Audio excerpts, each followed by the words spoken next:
Can you believe it's been 3 years since the last Stranger Things season dropped, and now season 4 is hitting Netflix, so here's everything that you need to know before you press play. Make sure you stay until the end because we're covering every season plus the preview of season 4. But starting off, in season 1, it covers the disappearance of Will Byers in the small town of Hawkins, Indiana. We also get to meet a ragtag group of his friends called Lucas, Mike, and Dustin. And then we get the cool introduction of the majestic 11, who has just escaped from the Hawkins National Laboratory. And just like that, they start the search for Will Byers while evading Dr. Martin Brenner, who leads the laboratory in the Hawkins city. And obviously, through a lot of foreshadowing, he seems very connected to the disappearance. Will's mother, Joyce, is obviously distraught, but everything changes once she meets the police officer named Jim Hopper. With his help and Jonathan, Will's older brother, they lead the charge for Will's search party. There we go. So easy, the characters are officially set. Moving forward from that, we get introduced to some of the recurring secondary characters like Barbara, Steve, and Nancy. Nancy and Steve start to develop a relationship, and boom, the Demogorgon. He is a product of the Upside Down, which is the corrupted mirror dimension of Earth where Will is being held captive. The easiest comparison we have is a moss-covered slush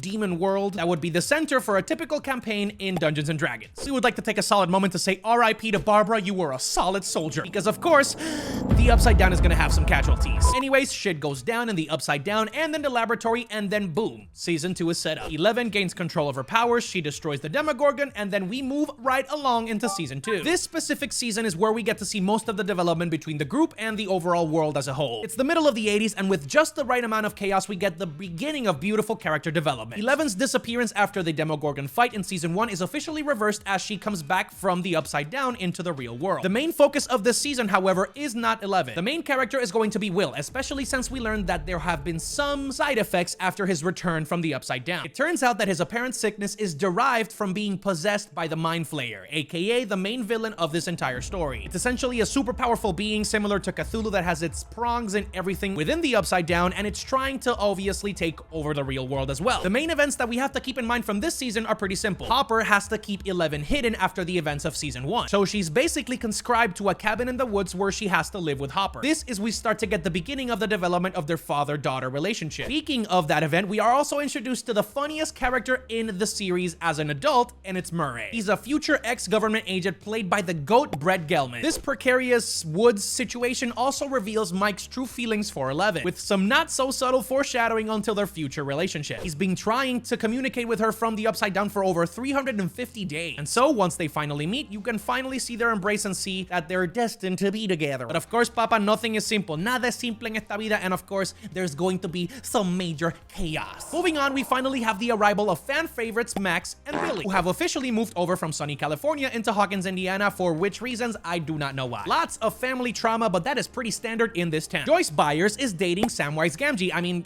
Bob from The Lord of the Rings. But sadly, he pulls a Sean Bean and bites the dust before the end credits for the season are over. You get it? You see what I did there with the Boromir and the references to the Lord? Never mind, we're moving on. Perhaps the key gem that this season gives us in the character development area is obviously with Steve. He goes from the pretty boy jerk to basically being the mom of the group. And I will say, he has an amazing application for the world's best babysitter. Also really appreciated is the fact that Jonathan and Nancy officially get to embrace. And they have their little Prince Eric and Ariel moment. But again, nothing is simple, so we're going into the crazy building. The Mind Flayer has infected other hosts, and we learn that they are starting to communicate together. Essentially, the Mind Flayer wants to invade our world, and it's using human hosts in order to achieve that goal. Within the Hawkins laboratory, Demogorgons have now been transfixed into demon dogs. So, Demodogs? Demodogs. It's a Demogorgon as a dog. And then near the ending of the series, through Will's help, which I did not know knew Morse code, and obviously 11's abilities, were able to have a final fight. In a beautiful moment where 11 is embodying her badassery and unfortunately loses some of her powers, she's able to close the gate to the Upside Down. Boom! Hooray! We have a snowball, a dance, everything is fine. Right? Everything is fine? We have a successful end to the season, right? Everything is fine, right?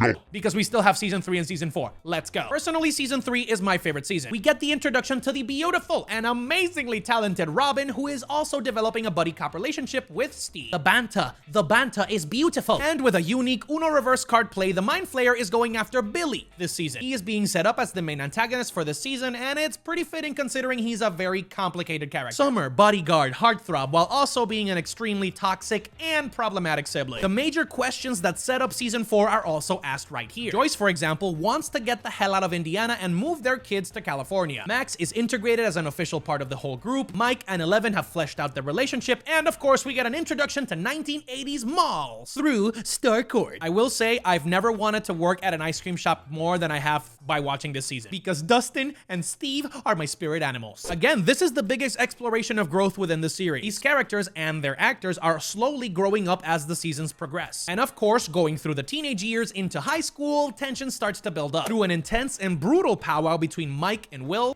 We're just not in the mood right now. Yeah, Mike. It's not my fault you don't like girls. Who have been best friends ever since season 1. We get our first cracks at the relationship and the fact that the squad is developing different interests and might grow apart as the seasons progress in some areas. We get our first inclination that Will might be gay, and then you have Mike using that knowledge to weaponize it to try to get his point across. He is dismissive of Will's concerns that the Mind Flayer might actually be coming back, and so the friendship is seemingly destroyed but will be repaired, obviously. Moving on. Lucas and Max are also starting to like each other, and Billy does not like that one bit. Remember when I said he was really problematic? Yeah, this is part of it. On the good side though, John and Nancy are officially coupled up. And it's important to note that they have some hilarious scenes with Murray while they're holed up trying to figure out what the Russians are doing, because they're doing experiments with the Upside Down. They are still running experiments with the portals in Hawkins. And it turns out that the mall, Starcourt Mall, is actually a front for a USSR investigation into the paranormal. The Hawkins lab is still the source of everybody's issues. Murray, Joyce, and Hopper kidnap one of the Russian scientists, and they basically force him to tell him what the information is that he has available.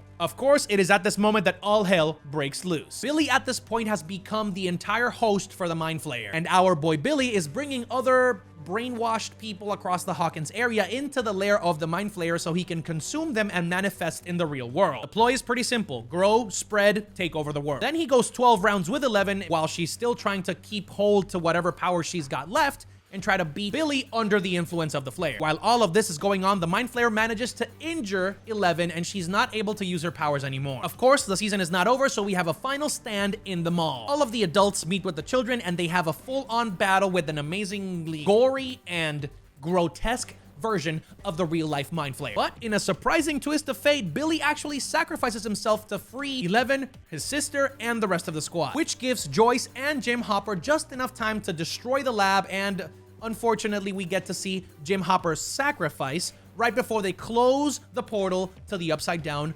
permanently. As it turns out, Jim is not dead. He's actually being held captive by the Russians in a gulag-style Siberian prison. 11 loses her powers and she is basically set to go live with the Byers in California. The squad separates. It is very sad, but of course, things are about to get weirder. We have finally made it. If you stayed through the entire video, now we are going into season 4. The official season 4 trailer for Stranger Things gave us a ton of clues that we actually were already aware of. 11 is living with the Byers in California, and they're going to explore all of the tension that comes with being a high schooler. Teenage life in the 80s. Love to see. Hopper is alive and being questioned in Siberia as he's trying to escape, while the Demogorgon dogs, whatever. Demogorgons are in Russia and they're trying to escape the prison. A cool new addition to the cast is Hollywood horror legend Robert Englund, who, if you've heard that name, you know he plays Freddy Krueger in all the Nightmare on Elm Street movies. He's going to add some weight into the horror category by playing a very mysterious character only known as Victor Creel. I would not trust him one single bit. Max is going to apparently be getting powers, or she is the target of the Mind Flayer in this season, as we see her levitating in front of her brother's tombstone under the presence of Steve and Dustin. I think Lucas is in there too. At this point, 11 is still powerless, but this new character, Sam Owens, who was portrayed by the very talented Paul Reese, says that in the supernatural war that is about to be waged between humanity and the Upside Down, she is the key to humanity's survival. Without you, we can't win this war. I have to say, the preview showcases a darker, grittier vibe to the entire series. I know we've had horror elements before, but this is full-on Stephen King Lovecraft horror the entire way through. In this new adventure and in the trailer, we get the biggest reveal for the new villain, who is named Vikna. It's a human-like man-beast who will serve as the antagonist for the rest of the foreseeable future. Essentially, he's the unholy spawn of a Lovecraftian horror monster mixed in with a sprinkle of Stephen King death. Lots of nightmares are about to be unleashed, so make sure that you like this video, share it with your friends if you learned something new, and make sure to hit that subscribe button with the notification bells on, because I'm covering every single episode right here on this channel. As always, crack a smile, just ride the wave, and I'll see you on the next one, Familia Plow!